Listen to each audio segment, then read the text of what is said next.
Katz and Cosby, entertaining and informative on the Red Apple Podcast Network. Well, we're going to South Carolina, and there's some breaking news. There's a new U.S. Senator in South Carolina, and to talk about it, we have the GOP chairman of South Carolina. And you want to bring him in, Rita? Sure. Let's go to Chairman Drew McKissick. And Mr. Chairman, it's great to have you. By the way, I'm a Gamecock. I went to University of South Carolina, so I love Lindsey as well as all of us here. Your thoughts about this new news that just came in that his sister, how beautiful, is going to be filling the seat that the governor, Henry McMaster, just appointed her. She did, or he did, and look, I think it's ideal. I mean, obviously, great tribute to Lindsey, and who essentially raised his sister. If you're familiar with his story, but more importantly, you're looking at what you would refer to as a caretaker position. So someone who's going to fill the seat, but who's not running for the seat. So she can dedicate all her time to the Senate. They've got a lot of important votes coming up and so forth, so you don't want someone who's out on the campaign trail also trying to campaign for the job. So she'll fill the rest of the term through January.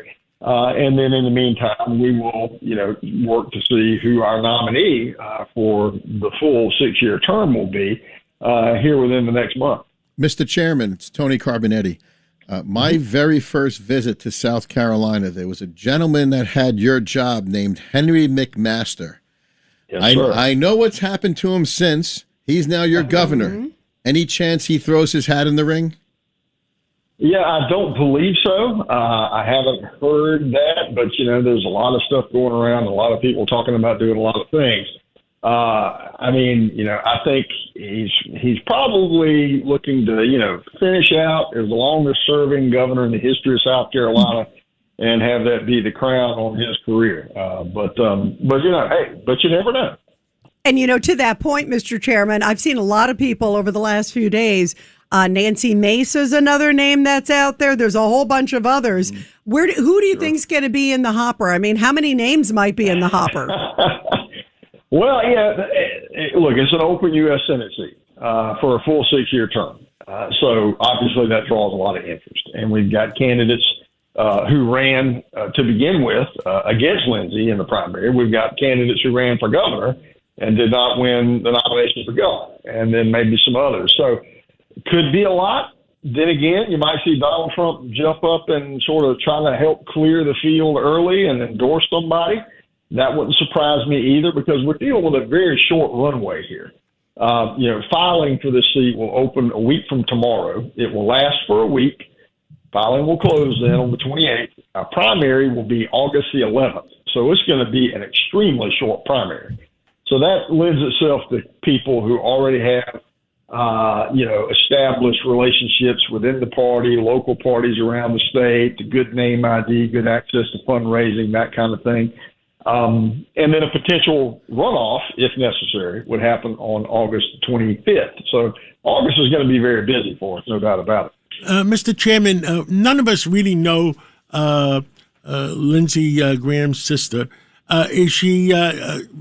Does she have a good voice? Is she capable of running the election in case the president says to her that we want you to run for the full 6 years?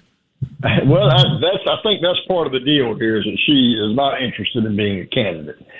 She just wants to fill the rest of this term while the campaigning goes on, amongst all of the other hats, as we just talked about, that are probably going to get thrown into the ring. But I think she's definitely someone you could count on to follow in Lindsey's footsteps in terms of policy and where he's going to be on a lot of the legislation that he was working on over the course of recent months. To make sure that we keep that vote in our column on those important issues as they come forward. I mean, Lindsey will be the first one to tell you the business of the Senate has to go on. And his sister's fully capable of making sure that happens. Mr. Chairman, anything else you want to tell the American people? We got a couple million people listening, possibly. And what would you want to say? I mean, look, the bottom line when it comes to campaigns at any level, and we think about this short runway we've got for a Senate seat and so forth, the bottom line is that you can't change policy if you don't win. Losers don't make policy. You got to win. The guy who gal who lost, they don't get a phone call about, what the tax rates ought to be. We got to win races.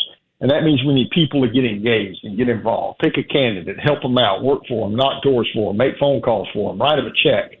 If you complain about tax rates or whatever issue you complain about, you need someone to help change policy. That means you need to get involved in elections. That's the biggest takeaway I think we can have from this and all the races we have going on this year. Absolutely, and boy, whoever replaces Lindsey Graham, he's irreplaceable. I mean, he was such an amazing man. Absolutely. Well, our thoughts and prayers are with you, everybody there in South Carolina. We love Lindsey. And thank you so much, Mr. Chairman Drew McKissick. Thank you. Yes, ma'am. And go Gamecocks. Yes, absolutely. How are we doing, by the way? Are we doing okay? What's the latest? We'll see. We'll see. I know. I was worried about that.